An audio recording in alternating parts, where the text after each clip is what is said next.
खासियाबारि लामानिफ्राय जाम्ब्रुगुरिसिम थांनाय लामाखौ एमएलए जिरन बसुमतारिया दिनै बेखेवनानै होबाय। गसाइगाव महकुमानि सिङाव थानाय खासियाबारि लामानिफ्राय जाम्ब्रुगुरिसिम थांनाय लामाया गोबाव बोसोर गाज्रि जानानै दङमोन। बे लामाखौ रायजो सरकारनि मददजों नाबार्ड बिथांखिनि गेजेरजों 443 लाख रांजों लुफुंनाय जाबाय।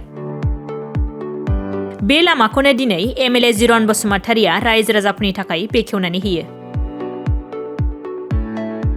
सफैगौ समाव माखासे गाज्रि जानानै थानाय लामाफोरखौबो मावफुंनानै होनाय जागोन होननानै खोथा होयो एमएलए जिरन बसुमतारिया।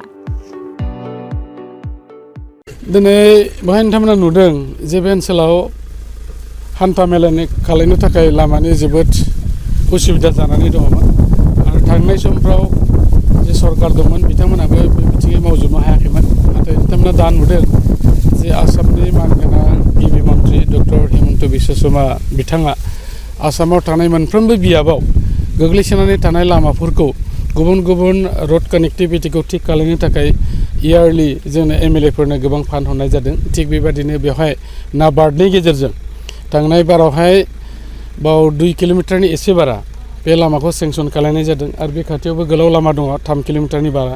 मथा मथि बे खाथि खालायावहाय 5-6 किल'मिटार लामा हरदों आरो बे लामाया अलरेडि बे जाफुंजोब्बाय। जाय बिथाङा मावनो लादोंमोन बेखौ हाजोब्बाय, दिनै रायजो राजाफोरनो गथायदों आरो जोबोद रायजो राजाफ्राबो गोजोननाय मोन्दों, आंबो गोजोननाय मोन्दों जे जोंनि बियाबावहाय बेबायदि लामाखौ बानायनो हानायनि थाखाय। आरो आं मिजिंथिदों जे बेबायदि लामा सामाया आरोबाव बहाबा जुदि गाज्रि जानानै दङब्ला जों बेफोरखौबो हरनो थाखाय नाजादों। आरो लोगोसेयैनो बिटिआरनि चिफ मानगोनां प्रमद बर' बिथाङाबो बिटिआर काउन्सिलनि गेजेरजों लामा सामा गोग्लैसोनानै थानायफोरखौ बिथाङा मावफुंनो थाखाय आखायाव लानायजों लोगोसे आथिखालाव जोंनि ओनसोलावबो गोबां बिटिआरनिफ्रायबो लामाफ्रा फैदों। गतिके नैबे बोसोरब्रैनि गेजेराव लामा सामाया जोंनि ओनसोलाव जोबोद बानाय जादों।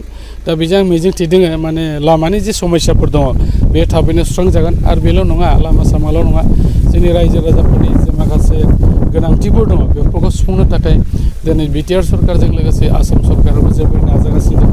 आरो नोंथांमोना मिथिबाय जे बिटिआर एकर्डनि गेजेरजों जे दफाफोरखौ जोङो एग्रिमेन्टआव एबा दफा हिसाबै मोननो हादोंमोन बेखौ थाबै मावफुंनो थाखाय सेन्ट्रेल गभर्नमेन्टआबो जिहेतु बाथ्रा होदों, खोथा होदों। गतिके जोंनि जे गोग्लैसोनाय ओनसोलफोर बेफोरो गासै बिथिङाव थाबैनो उन्नति जागोन बेखौ आं मिजिंथिदों। आरो लोगोसेयै दिनै बे लामाखौ बेखेवनानै होनायजों लोगोसे आङो रायजोफोरनिसिम मोनसे खावलायदों, जिहेतुके जोङो नुयो लामाफोरनि गाज्रि जानायनि मुल कारनानो जाहैबाय साइड बामावहाय जुदि जावखुनाय एबा खुरखानाय माबा जायोबा बेवहाय लामाया थाब गाज्रि जायो। बेनिखायनो आं बिथांमोनखौ खावलायदों जाहाथे बिथांमोनाबो एसे नोजोर होयो, खारन ठिकादारा जेरैबायदि मावनांगौ मोजाङैनो मावनानै होलांबाय बेखौ जाहाथे जोङो खहा एबा आद्रि खालाया। दिनैनि हाबाफारि बेसेबां रांनि बाजेटआव बेवहाय 4,43 लाख एमाउन्टनि बे सेंसन जादोंमोन। दा जों नुबाय जेरैबायदि बाव एमाउन्टखौ हरनाय जादों थिग बेबादिनो बिथांमोना एस पार एस्टिमेट बे खामानिखौ मावनानै होदों।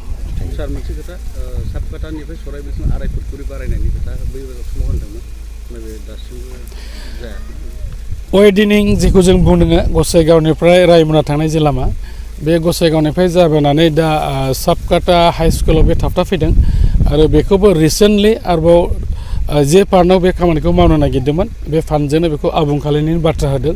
आरो लोगोसे हयथ' जोङो मोजां मोनसे जोंनि बे ओनसोलाव मोननो थांगासिनो दङ, जिहेतुके जोंना बे खाथि खाला भुटानजों कानेक्टिभिटि दङ।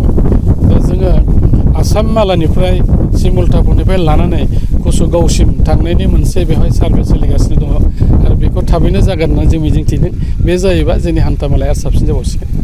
मोनसे खासियाबारिनिफ्राय ओरै रामदेवजों थांनाय बालागाव लामा, बे खासियाबारिनिफ्राय रामदेवजों थांनाय बे अलरेडि बेवहाय रिपेयारिंनि थाखाय हमनाय जाबाय, मेन्टेनेन्स।